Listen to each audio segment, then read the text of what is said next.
alô, ei, som, alô, alô.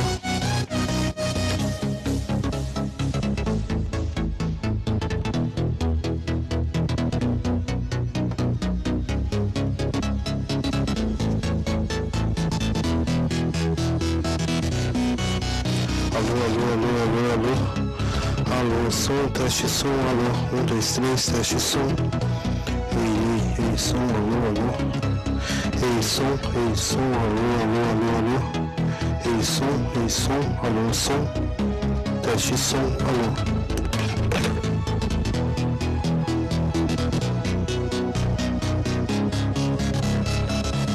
Ei, som, alô, alô, alô, alô, alô, alô, alô. Alô, alô, alô, alô, alô, alô. Ei, som, alô, alô. Ei, som, alô, alô. Ei, alô, alô, alô, alô. Alô, alô, alô, ei, som, alô.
Good morning, everyone. We're just adjusting sound and some technical difficulties we are addressing. We'll begin shortly.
Good morning.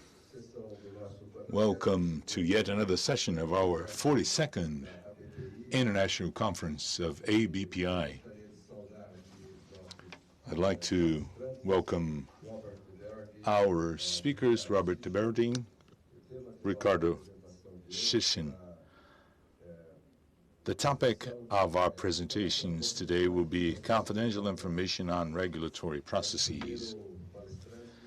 Our first speaker, Robert de Berding from Johnson & Johnson. He's very pleased to be here with us today.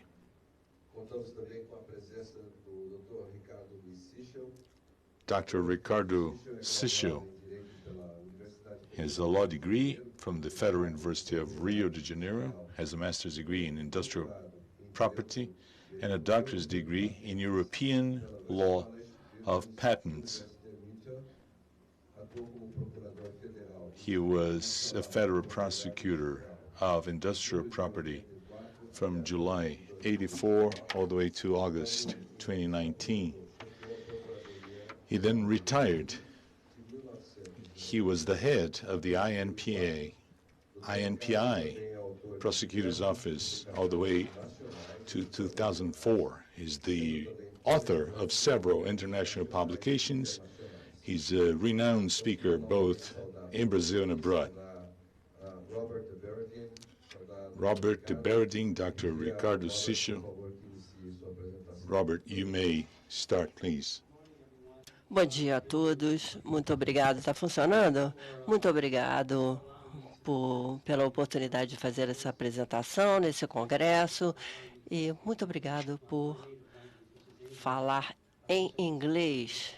Eu adoraria poder falar português, como se fala aqui no Brasil, mas, infelizmente, eu não tenho essa capacidade e agradeço a oportunidade de me deixarem falar em inglês. Eu gostaria de discutir o processo de informação regulamentar durante o processo confidencial e sua relação com o PI. É um congresso de PI, portanto, é nisso que vamos concentrar e vou tentar explicar por que eu acho que manter a confidencialidade das informações durante o processo regulatório é importante para permitir o desenvolvimento da neutralidade e para dar uma base. Eu acho que vou assumir uma posição que muitas empresas farmacêuticas discordam, mas eu acho que não se precisa de propriedade intelectual para tentar resolver necessidades não atendidas médicas. Os médicos, professores em universidades, pesquisadores, científicos, a Johnson Johnson e outros, todos eles querem resolver esses problemas. Então, não se trata de estimular as pessoas a tentar resolver os problemas. A PI, na verdade, se trata de permitir que as pessoas resolvam o problema. E vamos ver durante essa apresentação por que eu acho que isso é verdadeiro e por que é tão importante que as informações durante o processo regulamentar seja mantida no seu sigilo para permitir às farmacêuticas desenvolverem remédios eficazes e seguros. Eu vou começar essa apresentação fazendo uma pergunta que é a seguinte: o que vale uma garantia? Eu falo de uma garantia sobre um produto, temos aqui um forninho e a garantia desse produto pode valer aí uns $40. E uma garantia sobre esse carro pode ser talvez $40.000. E, aliás, o fabricante do produto pode dar a garantia se quiser, não precisa dar a garantia, mas se der a garantia, o risco deles para o fabricante do forninho é $40, o carro 40 mil, e aqui seriam e o que dizer sobre essa garantia? Essa é uma garantia de um rótulo de um remédio que custa $4 bilhões. E essa garantia é tão importante pelo seguinte: não se pode vender um produto biofarmacêutico sem esse tipo de garantia. Pode-se vender o forninho sem garantia, pode-se vender o carro sem garantia, mas não se pode vender esse produto sem a garantia. Antes de eu poder vender esse produto, eu tenho que conseguir essa garantia que vem da Anvisa no Brasil e da FDA nos Estados Unidos, mas não se tem a permissão de vender esse produto a menos que se tenha essa garantia. E qual é essa garantia? De que se trata de um produto farmacêutico seguro, e é disso que se fala. E o desenvolvimento do sigilo durante o processo de regulamentação é o que leva a essa garantia, que custa $4 bilhões e que explica por que PI é tão importante. Então, vamos falar sobre o processo de desenvolvimento de fármacos. Nós vemos aqui à esquerda que começamos com milhões de compostos, que, aliás, é verdade. Essa é que é a ideia. Essa é a parte onde não se precisa de PI para estimular as pessoas para terem ideias. Eles acham, tudo bem, identificamos um alvo no corpo humano e esse alvo tem implicação na trajetória da patologia. Talvez seja artrite reumatoide, talvez seja doença de Crohn. E você diz, bom, há uma trajetória que parece que está implicada com aquela patologia. E há um alvo naquela trajetória que eu quero atingir para modular a resposta corporal. E modulando esse alvo, eu quero resolver um problema médico, a minha esperança. Então, muita gente pensa de diversas formas de realizar isso e vão tendo várias ideias e também com vários compostos, seja um composto químico ou um composto biológico. Essa é a parte fácil, então, porque as pessoas adoram fazer isso. E você lê milhares de artigos todos os anos sobre a possível cura de milhares de doenças, e às vezes 10, 15 anos que se passam, 20, até se ver alguma coisa que realmente resolve aquela doença, porque não é que seja fácil, é preciso de gente brilhante para pensar sobre as possibilidades de soluções, mas provar essas soluções, de que elas são seguras e eficazes, provar que você vai querer dar aquele produto químico, aquele biológico dentro do corpo de uma pessoa humana e fazer com que aquela pessoa humana melhore sem causar mais dano, é uma coisa dificílima. E esse é o processo regulamentar, que é a parte média dessa linha temporal, que seria a fase 1, 2 e 3. E o governo exige que se façam esses testes. A forma de funcionar é o seguinte: na fase 1, normalmente se tenta demonstrar que a proposta do produto é segura, portanto, faz-se muita experimentação durante a fase 1 para dizer, tá, tudo bem, será que isso vai ser seguro? E há muitas alterações, fazendo-se a pesquisa nessa fase 1. E aí você vê dosagens diferentes, esquemas de administração diferentes, administração diurna, noturna, uma vez por semana, uma vez por ano, quanto é que a pessoa aguenta tomar, e faz-se muita experimentação sobre isso, e todas essas informações são confidenciais que você vai apresentar algum dia para conseguir uma aprovação, espera-se. E, na verdade, a maior parte das vezes dá errado.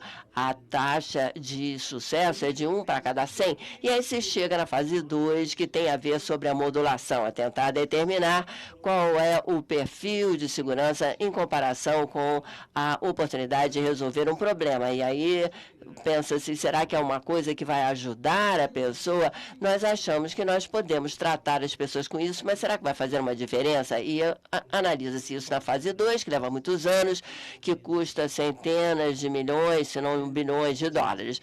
E a chance de dar certo na fase 2 é de 1 para cada 10. Então, você passa de 1 para cada 100 para 1 para cada 10, e se der certo na fase 2, você tem esses 10% de possibilidade de sucesso. Se der certo, você passa para a fase 3, que é de ensaios clínicos, em que se negocia com a Anvisa e se determina quais são os pontos.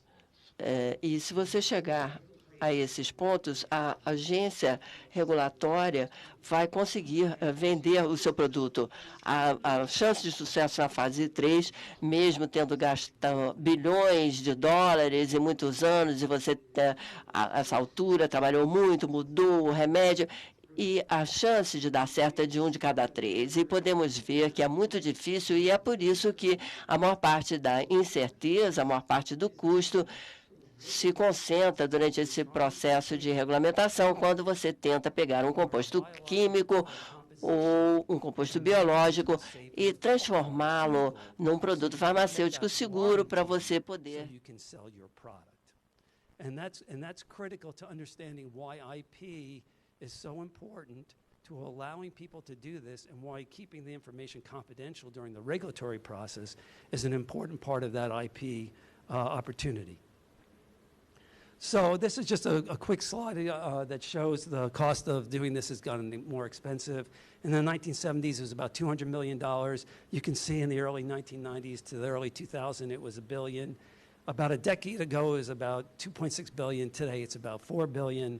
And you can see on the right side that Janssen spends a lot of money on R&D trying to hopefully develop pharmaceuticals that help human beings solve unmet medical needs. So let's talk about the confidential information and the IP. There are two types of IP that people usually talk about. They usually talk about regulatory data protection, which I'm going to explain in a moment, and they usually talk about patents. And there's always big debates about this, and I hopefully will have a good conversation after we present, and I'd be more than willing to answer any questions people might have about the necessity to do these things and the necessity of IP. But so let's talk about the dichotomy. So you have trade secrets. So trade secrets are basically information that you've developed, that you keep confidential, that you keep secret, that help you in your business. And if you keep your trade secret for a long time, it lasts forever. And a classic example of that is Coca-Cola.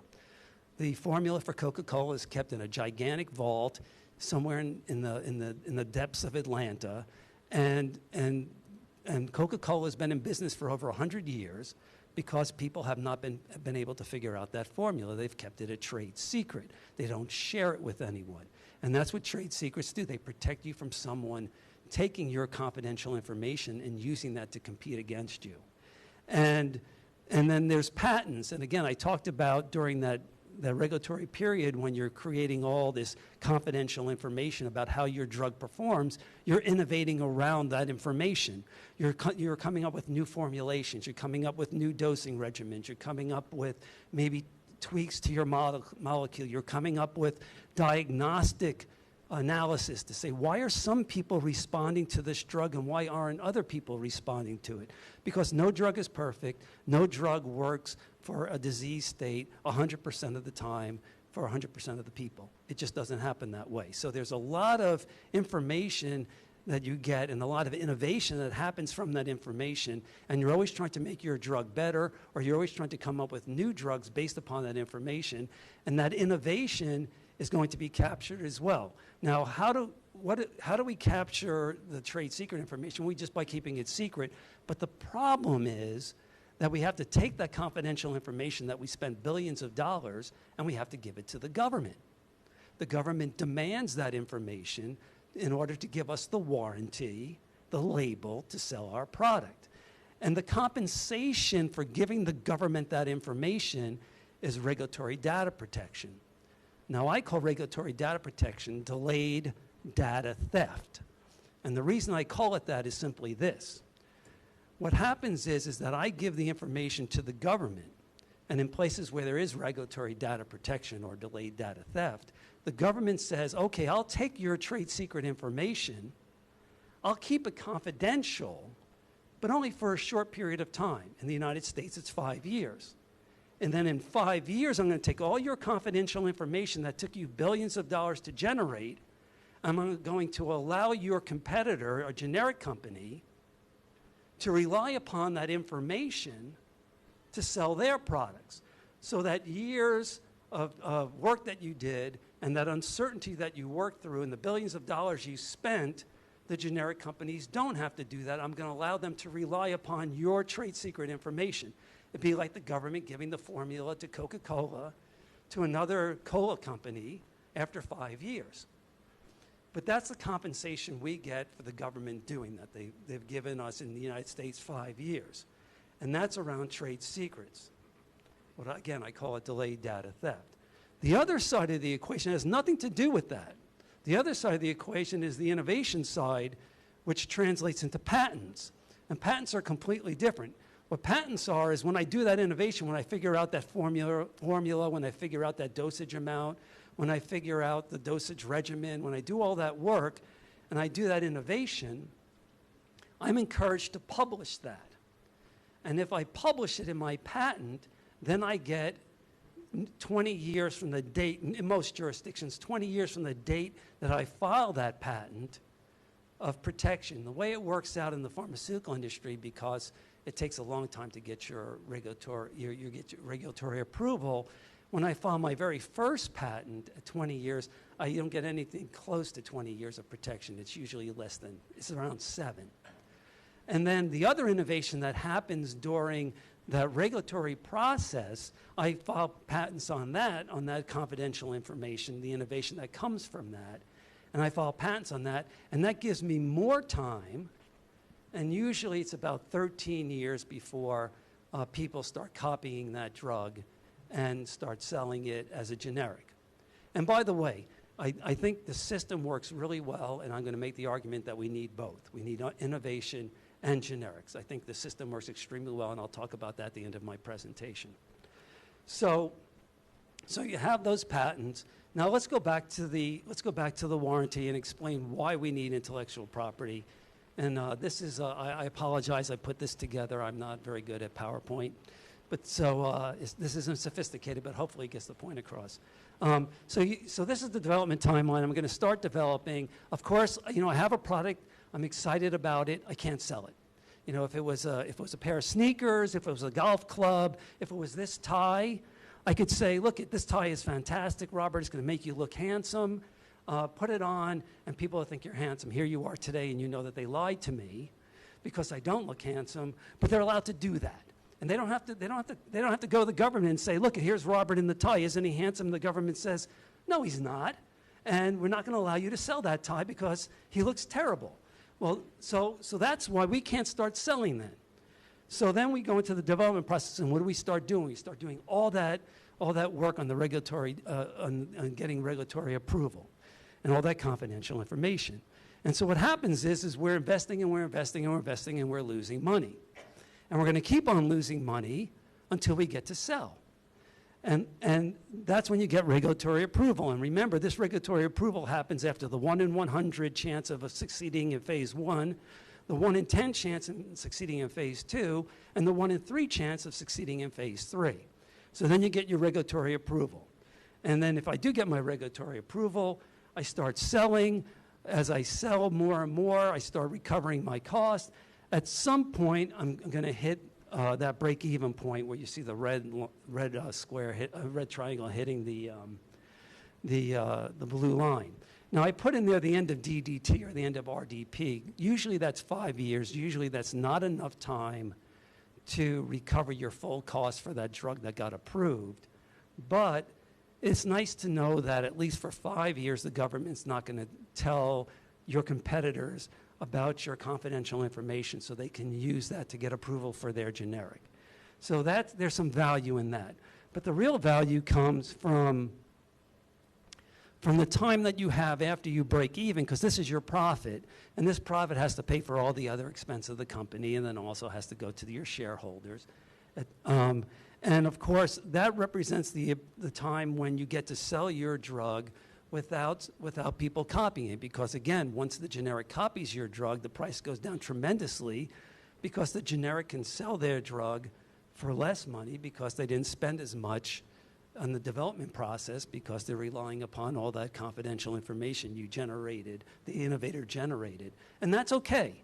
It's okay because there's a sequence to this that if we respect the sequence, it's good for humankind.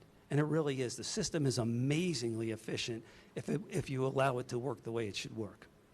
And then eventually, you have your end of your patent exclusivity, the generics start copying, the price goes way down, and the market becomes generic, and that's sort of the timeline, and that's the sort of the economics of a success. But this is a success, and that warrant. So that's a crapshoot. Getting that approval is a crapshoot. So what happens when I don't get it? So let's look at that. Okay, this is warranty uncertainty. Okay, so here's a success, right? And the key to that success is that end of patent exclusivity, end of that exclusivity. I need that to make money. But there are going to be failures. If I'm failing 1 in 100 times in phase 1, if I'm failing, 1 in 10 times in phase 2, and if I'm failing 1 in 3 times in phase 3, I'm going to have a lot of failures. And that's the investment in failures. So now you see, for me to be able to make money, I've got to move that exclusivity timeline farther down the line. I need more time to make up for the fact that I couldn't, my successes have to cover not only the success, the cost of the success, but the cost of the failure. So that's why it's important that we protect that confidential information during the development timeline, during the regulatory process, because I need that confidential information confidential to support my innovation, and I need to have my innovation be patented.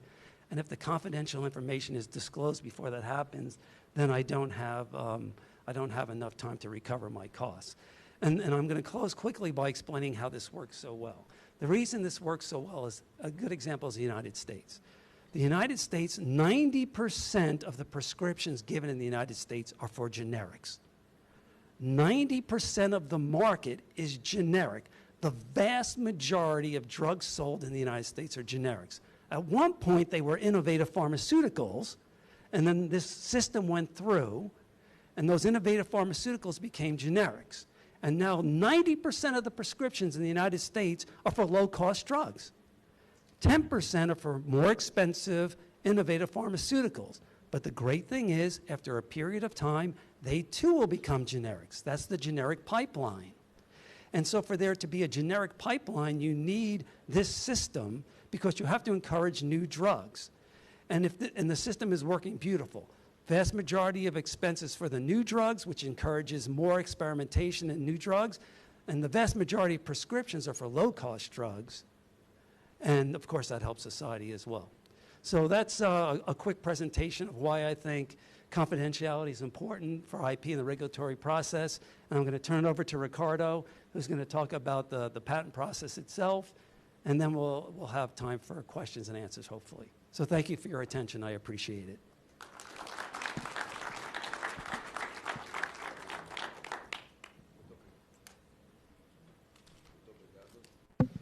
Som.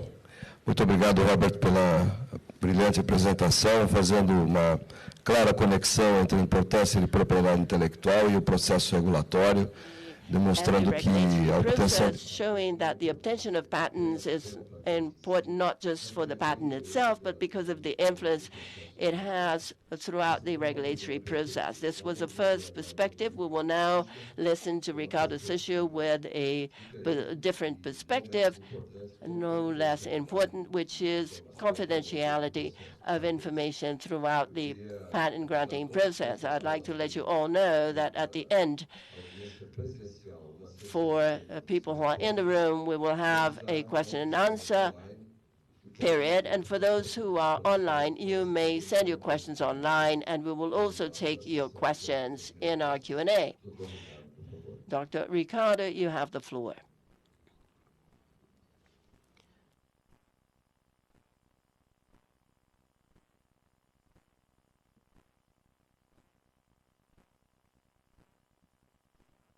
Good morning to all of you.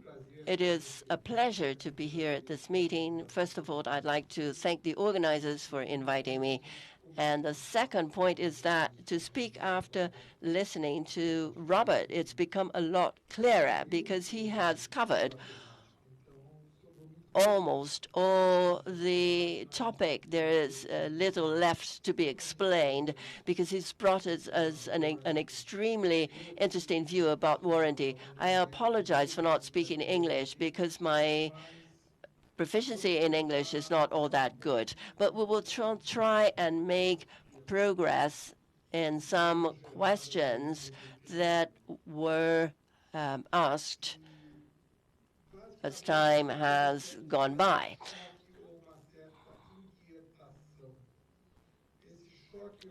There has been a shock as a result of the dichotomy of work. When you're just a civil servant working in an autarky in an administrative structure in Brazil, perhaps you don't have an adequate vision because you don't know what is happening out there in the private world. This lack of communication, and by the way, I am from those days in civil servants where communication was very difficult. Those of you who are older remember how difficult it was to establish a conversation with representatives of the private industry because there was prejudice from both sides, and that made the lack of understanding a very important element.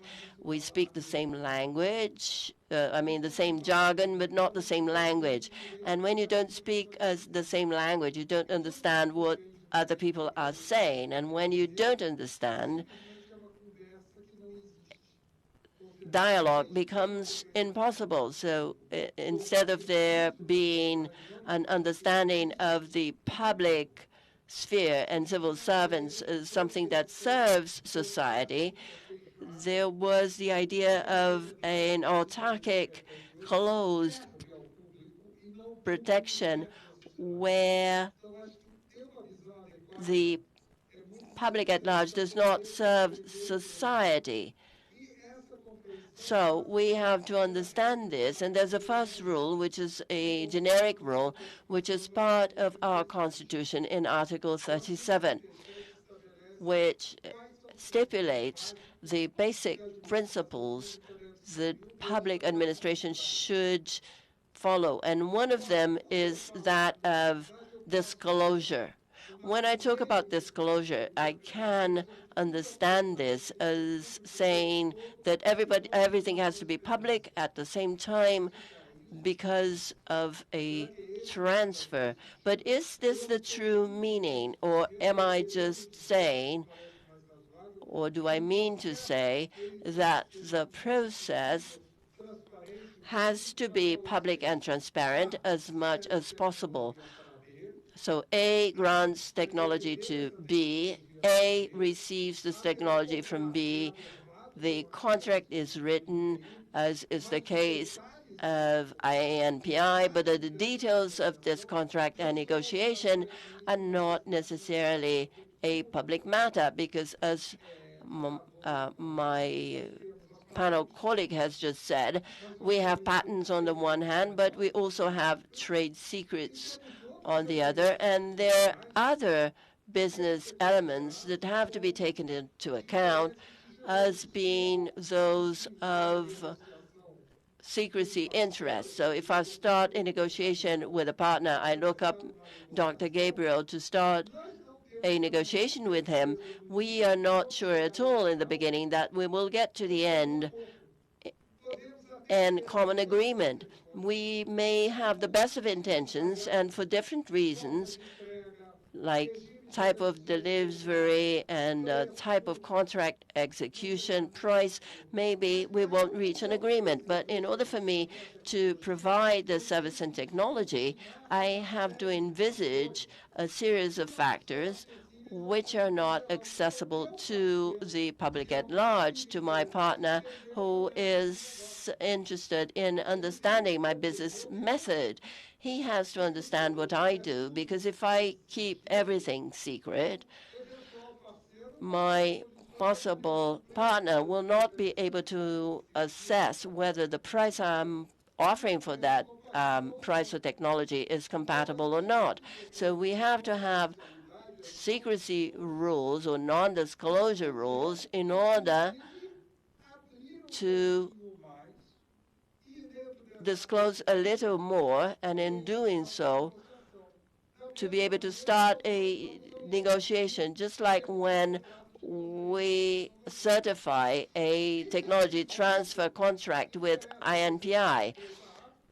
Society should be interested in the fact that Company A wrote a contract with Company B, but what is inside there is a different matter, which has to be the object of a more in-depth analysis. Once we talk about Article 37, the million-dollar question is, what does disclosure entail? If you open it up, would that affect sensitive information of a company, of a business model, a way of doing business? Maybe you have a different contract, not that transfers technology. A franchise contract, for example. When I franchise it, I give out the brand, the trade dress. I also grant the how, my customers, key information about my business to the franchisee to make good use of that information from the start, so they don't have to start from scratch. That's one of the big advantages of a franchise contract. When I go to a franchisee, I know exactly what type of service they promote, what product they sell. This is not out of nowhere. This is not a coincidence. That's not just obvious. And within Law 279 of 96, that's the industrial property law, there is a clause, that is paragraph 11 of Article 195, that states the following. It's a crime of unfair competition, those that explores, communicates, or use knowledge, information, and confidential data without consent used in sales, service rendering, excluded those that are of public domain. In parentheses, is it really public domain? You cannot include in that at the start. If it's public domain, everyone is aware of it. There's no point in coming to Dr. Roberto and say, well, let's sign a contract. The color of my tie is blue, and the color of your tie is maroon. and that is confidential. This is something that everybody knows. That's public information. We all know what the color of the tie is. There's no point in transforming something that is public into something confidential. It would just be impossible. Or evident to someone who's an expert, someone who had access through a contract or any other labor relation. So that's the legal framework, a legal disposition that states and shows us what types of data, what issues should be or should remain confidential. And we go back to Article 37 once again. How can I combine this principle with that larger principle of disclosure? Right off the bat, and I don't think it's appropriate, you could say it's not coherent because the smaller law would be in disagreement with the larger legislation, which is the Constitution.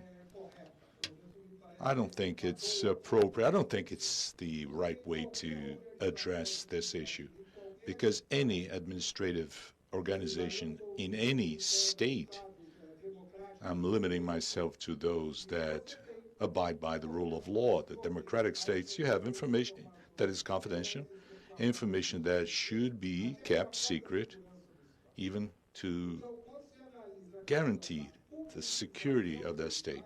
So when you ensure that the state can disclose it, it's not an absolute law. Everything is public, period. I remember right after the Constitution of 1988 was enacted, there was an anecdote. Whenever we hired, or the state would hire,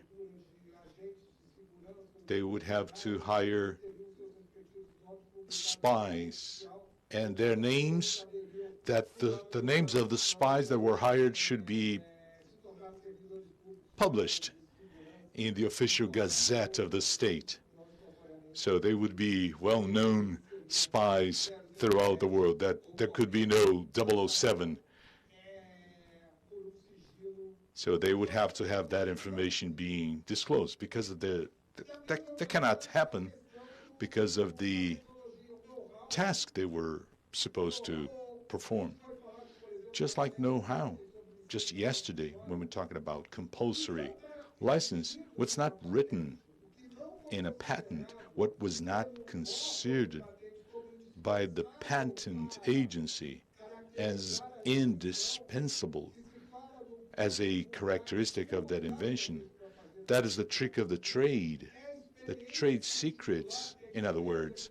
That's the experience of the inventor, of the company had that made that product possible, that invention possible. We have to bear in mind that no matter how much you promote your invention, I'm not entitled to simply copy that. Just like if I read a cake recipe, I can see a list of ingredients. I'll be able to make that cake because I just can't handle those utensils rather, or the ingredients. The product of a technological innovation is not a simple sum of A plus B plus C plus D.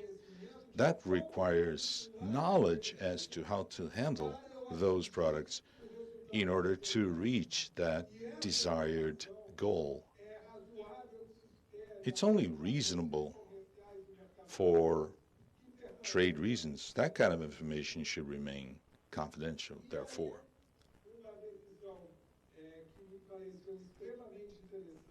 This is a decision that was very interesting. Minister Luis Felipe Salomon published on April 20th of 2021.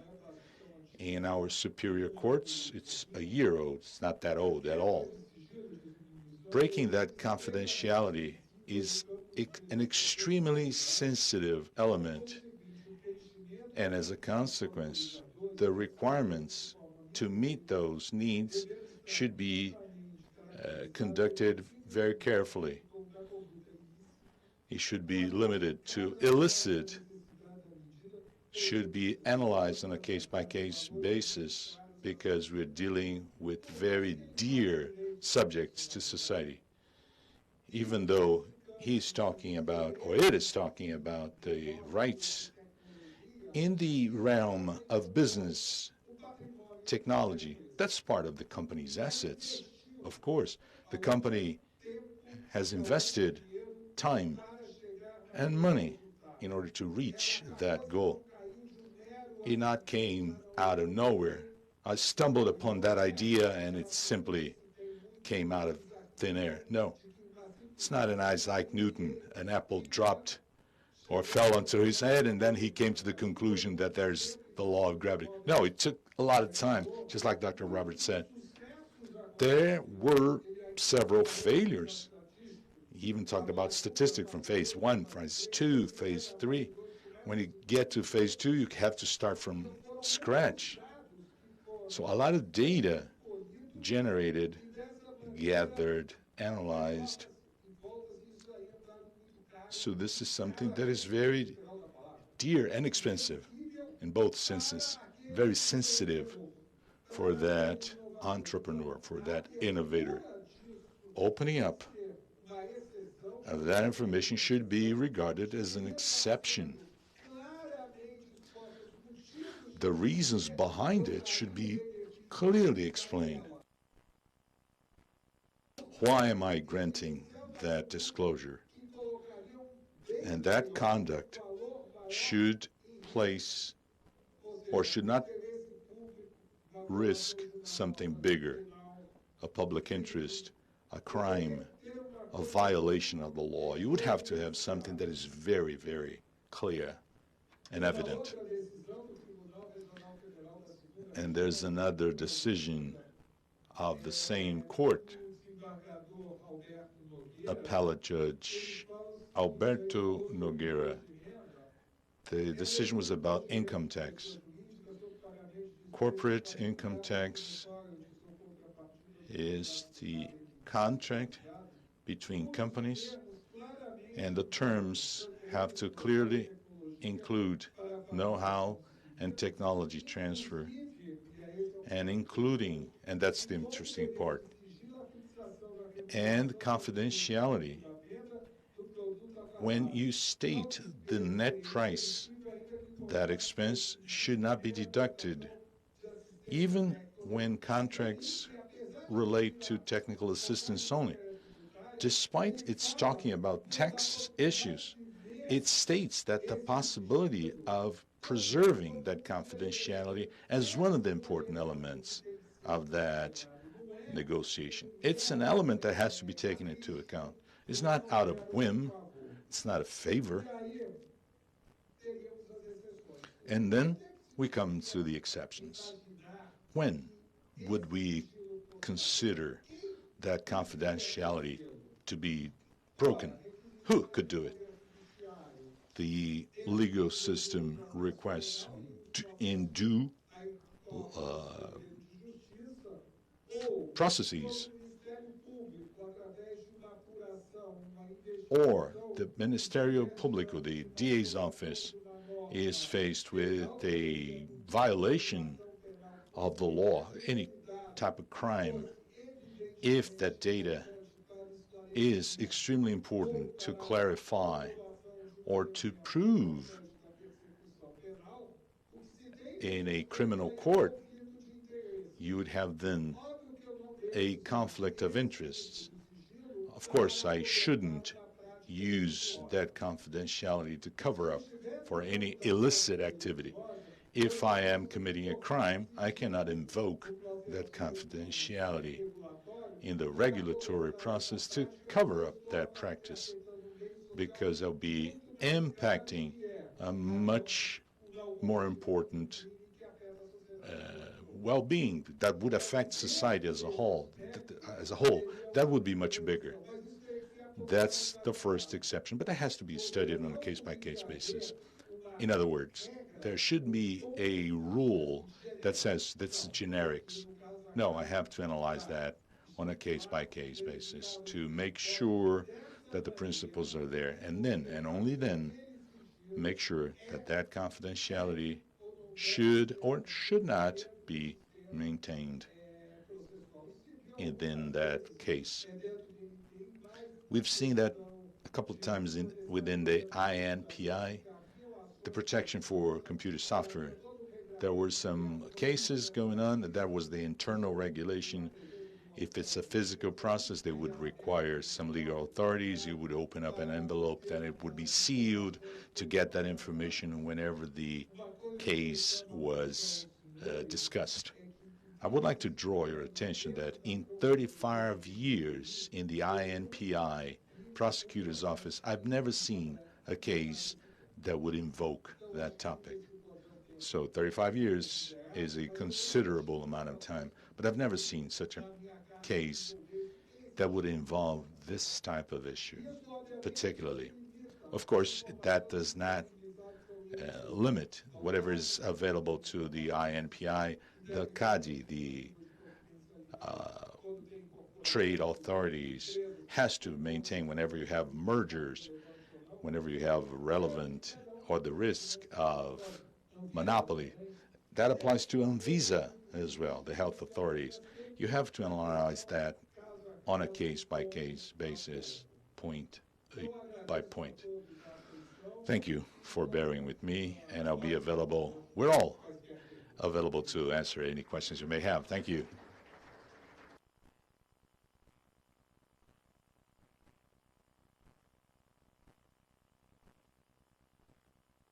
Thank you, Dr. Ricardo. That was just a brilliant presentation. We've just seen two different perspectives. They're both interesting as far as the protection of confidential information is in regulatory processes. I would like to invite those of you in the audience and those of you online. We have many people attending online. Feel free to submit your questions.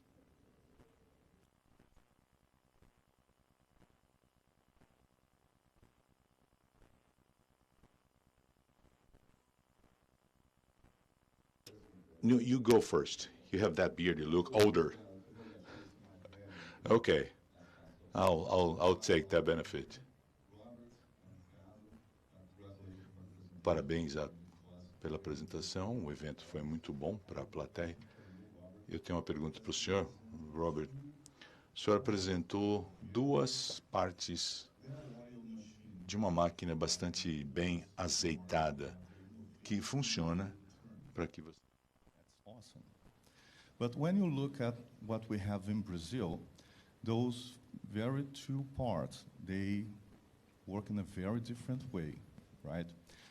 You mentioned that submitting data and having the market approval granted in the US, for instance, would trigger what you call this DDT, which I know very smart.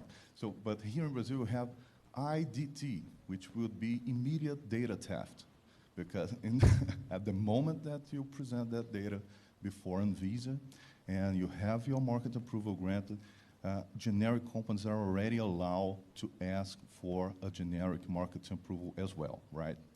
And that has a very interesting interaction with how patents work in Brazil as well. Because, of course, you have a long time of developing after you file the patents and you have all the go through studies, phase 1, 2, and 3. But sometimes in Brazil, when the product is ready to go to the market, the patent's still pending. And a generic may have a price tag already when the examiner is still working on the patent application. Or as soon as they grant the patent, a judicial review is started.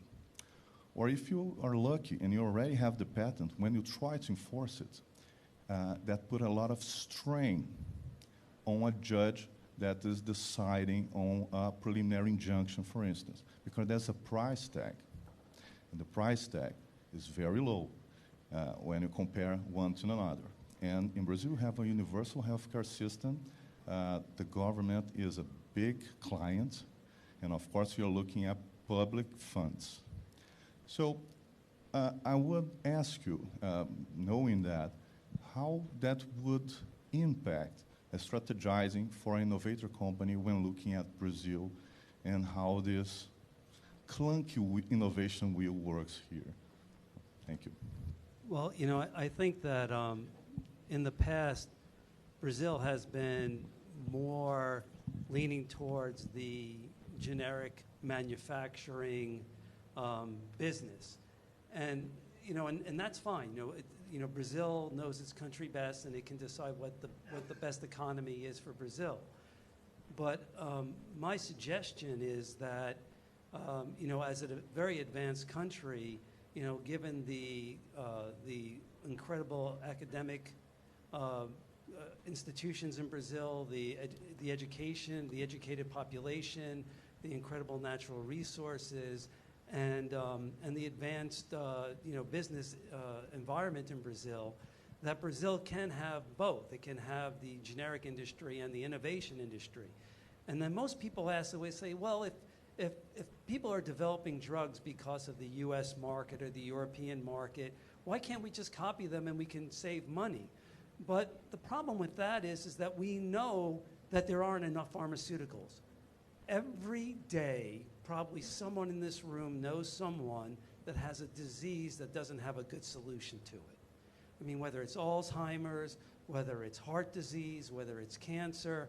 And so when you have a tremendous opportunity like Brazil, given its wealth and given its advanced population and its advanced academic institutions and its advanced economy, you know, having a market like Brazil that offers additional encouragement so that people, so whether it's Johnson & Johnson or a new startup in Brazil or a new startup someplace else that looks at the Brazilian market and says, okay, I can make this amount of money in the US, I can make this amount of money in Europe, and I can make this amount of money in Brazil, and by adding that all up together, even though this is a more risky proposition, because there's more market opportunity across the globe, I'm going to try. And so two things will happen in Brazil if it really wants to encourage innovation in the biotech community in Brazil. You will have more Brazilian jobs and interesting jobs for incredible talent in Brazil that may be going elsewhere to practice their incredible talents. You will keep it here, and you'll create an economy here, and you will start developing, it'll result in more new drugs, and you will also get probably drugs that are more designed specifically for issues in Brazil, because there are different disease states, of course, around the globe, and diseases in Europe and the United States are fairly consistent. The diseases that are challenged in places like in Asia and Latin America are often very different, and to have incentive in those jurisdictions for people to develop solutions, I think, is very important. So I think you can have both. I think it's better for the world to have both. I certainly think Brazil has all what it takes to have an innovative biotech community, and you know, I think it's a win-win proposition. I understand, I think in Brazil about 40% of the prescriptions are for generics, and that's in an environment that has been pro-generic. In the United States, one might say it's been pro-innovation, and yet 90% of our prescriptions are for generics. So you see that once you get the system working, it really does create a wonderful opportunity for people. Thank you for that question. So, Robert, thank you for making the trip, and thank you for sharing with us your insights. I'll just say that what you just mentioned now, it fits perfectly what I mentioned in my opening address yesterday morning when I was opening this Congress, that only activities that are intensive in knowledge are able to foster the development of Brazil, both socially and economically. But now I'll change it to Portuguese because I have a question for Ricardo. Em primeiro lugar, Ricardo, queria agradecer muito você estar aqui conosco hoje. O Roberto mencionou, e tenho certeza que a maioria daqui sabe. Roberto said that, but Ricardo, among many things he did. He was an INPI prosecutor. He was an exemplary civil servant, therefore. He's a dear friend. I've admired him for quite some time. I respect civil servants that are as dedicated as he was. I have a brother and a sister that are both civil servants. I'm happy to see that you're now retired, and despite all the battles you had with many of the ABPI members, you have managed to make friends nonetheless. And my question is about the other part of what Eduardo asked. He asked Robert, what's the approach of innovative companies? What should they do? And what should generic manufacturers do? If we had confidentiality to protect pharmaceuticals for human use, as we have for veterinarian use, do you think there would be any risks to the manufacturers of generic drugs in Brazil? Why is that fear that we have to have some sort of protection similar to that of the U.S. vis-a-vis more incentives to innovation? What's your take on that, please? Thank you, Gabriel, for your question. Thank you for this opportunity. Responderia isso talvez dentro de uma temática que eu estou pesquisando agora na universidade e elaborando uma tese. O problema no Brasil se chama insegurança jurídica.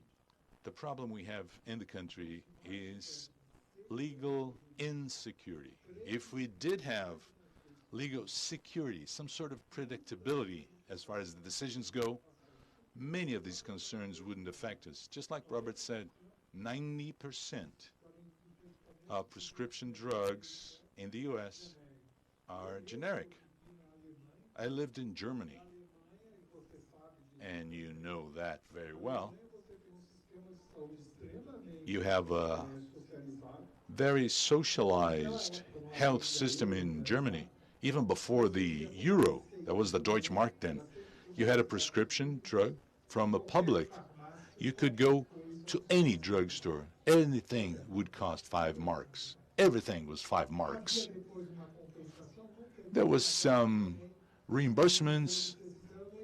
To be honest, I didn't study that in detail, how that reimbursement would occur, because that was not the focus of my research. But that's the system they have today. The U.S., an innovation center, has a strong generics industry. UK, the same thing. So what's the problem we have here? Legal insecurity. And on top of that, the unpredictability of decisions that are made. This is even worse. You do have the law, but a law that cannot be applied the same way. And that's very bad. So when you look at the data from the pharmaceutical industry, once it's made public, once the patent expires, it becomes generic. It's just a consequence. What we do have is INPI takes decades to address any patent-related issue. And once you take a decision of the superior courts, and that single paragraph, just for pharmaceuticals, it has a retroactive effect. I pick and choose. For pharmaceuticals is one thing. For other products, it's different.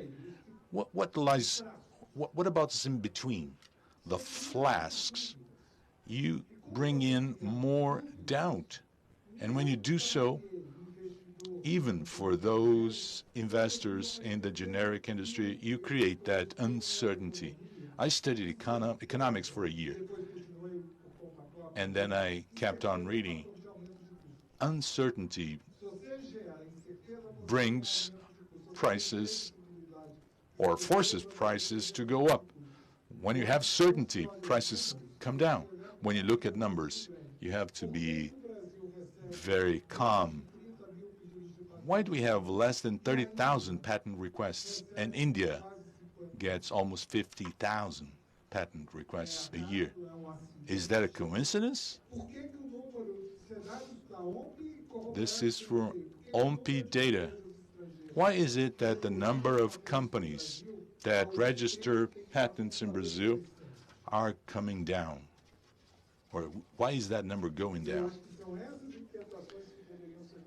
And this is the concern we have to take into account.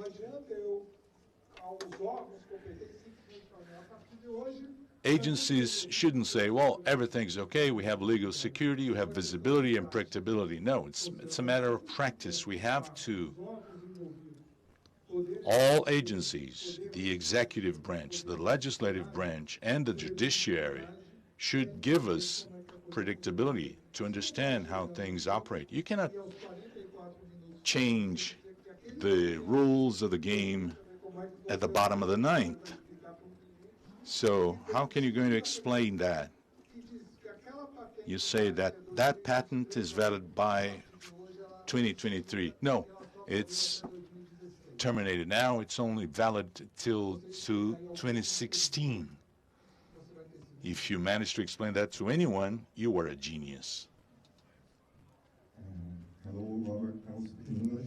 Eu vou falar em inglês. For you. Eu vou perguntar. Brazil, my name is Miguel. This matter of data protection makes me awake at night. As many here know, we sponsored last year a study on the economic impacts of data protection if it would be implemented in Brazil. As also most of you know, we have a big generic industry in Brazil, and they do not support this kind of data protection legislation on this sense, because it obviously would delay the entrance of generic drugs in the market. But one result that we have in this study that called attention is that when we compare with countries that have data protection, like Mexico, that has it due to the FTA with the USA, you don't have more new drugs registered in Mexico when you compare to Brazil. So first question, what would be the big benefit of getting a law providing data protection if you don't get more new drugs registered in the country? Second question, since most of clinical trials are made abroad, the research and development is mostly made abroad, and the data that is presented in Brazil, that's filled in Anvisa, takes advantage of the data that's produced abroad to the FDA, for example. Shouldn't the time be more an alternative solution, like some countries have? Chile has, for example, they have data protection, but only if it is filled in their country at least 1 year after it was firstly filled in the USA, in the FDA, for example. This is an alternative solution that they have. Other alternatives, for example, we could have data protection as long as the time limit is the same as the one in the FDA, for example. If it ends in 2025, it would also end in Brazil in 2025. What do you think about these alternative solutions?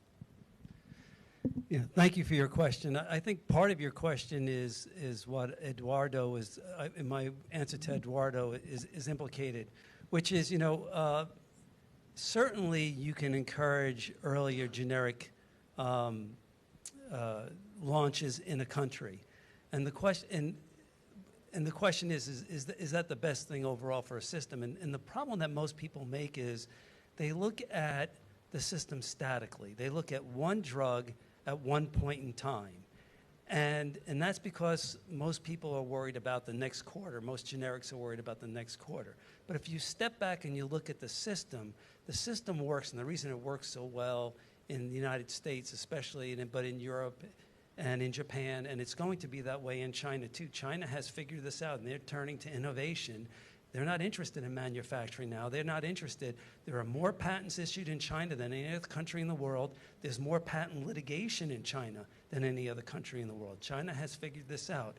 And the reason they've done that is they say, we're willing to transition. So the generics aren't looking past the next quarter, because if they wait and we get the system right, then it doesn't matter. Then every year there are new generics. Those new generics are coming after a period of time where the innovative product can make some money in that country. And so there has to be, if you look at the system as a whole, and if you ask the generics to say we're going to transition, and there may be a little bit of a delay as we transition, but once the system starts running, you'll be entering new generics at the same rate that you're entering, actually at a greater rate, because you'll have more innovative products to copy as what you're doing now. It's just that intermediate period where they may be a little pain, but it'll be better for the industry because there'll be more to copy, and it'll be better for humankind. Okay, that's on that point. On the regulatory data protection, other approaches you may have, I think, you know, I think every country has the right to determine what makes sense for them. And in Europe, you don't see this. You have a sort of a 10-year exclusivity. There isn't the patent linkage that you have in the United States. So their system is a little bit different than the United States system. The Chinese system is a little bit different. The Chinese system encourages people to do the clinical trials in China. Other countries do that as well. So, you know, to me, I think all the suggestions that you have are things that Brazil should look at. And I'm not trying to pretend that the United States has the best system, because there may be better systems out there. But I do think you have to step back and look at it as a system and say, over time, how do we want to get to a economy where we're encouraging innovation? We're encouraging innovation in Brazil, and we're also encouraging generics. Because to me, the beautiful opportunity is that 10 years from now, if everybody is doing this, we'll have 95% of the drug prescriptions be generic and 5% be innovative. What that means is there'll be a lot more generics that are helping a lot more people at a lot lower cost, so governments can save a lot more money. And at the same time, we're getting a lot more innovation that's helping people. And you know, I'm sure you're an economic expert. I'm not. But I do think it's a great question. I do think there may be opportunities on a country-by-country basis to tweak the system that works best for that country. And also during that transition period, Ricardo, do you want to say something? Yes, I would. E tem outro aspecto que eu acho que tem que ser adicionado. I think should be added, especially in the field of health, which is innovation is important because diseases also change. So it is to no avail to have an innovative disease today. For instance, the COVID vaccine, new variants come up. If I don't have encouragement to do more research and to evolve, that medication or vaccine will become obsolete. It will not solve the problem, let alone it's generic. I read a very interesting article when I was in Germany before the pandemic about the crisis in the antibiotics sector. The antibiotics industry in Europe is undergoing a major crisis because no investment is being made, bacteria becoming resistant, and the antibiotics that are out there in the market no longer cause the necessary effects. So it is a constant evolution, and I can only think about evolution if I have an innovative industry. Then we have a problem in Brazil, which perhaps lays at the base. I can only think about innovative industry if I have an educational process which qualifies people to research. So it is integral social construction that brings different factors together. The innovation industry doesn't come up out of nothing. It depends on the private and the public sectors, the productive system, academia, research. If we look at one of the most widespread vaccines for COVID in Brazil, It has the seal of Oxford University. This is not an accident. And of course, universities also play a very important role in innovation in the United States. So it's an action of a society that wants to grow and be innovative and not just merely one that copies, just like Robert said regarding China. And with this comment, we close our panel. I would like to thank Robert and Ricardo. A round of applause, please.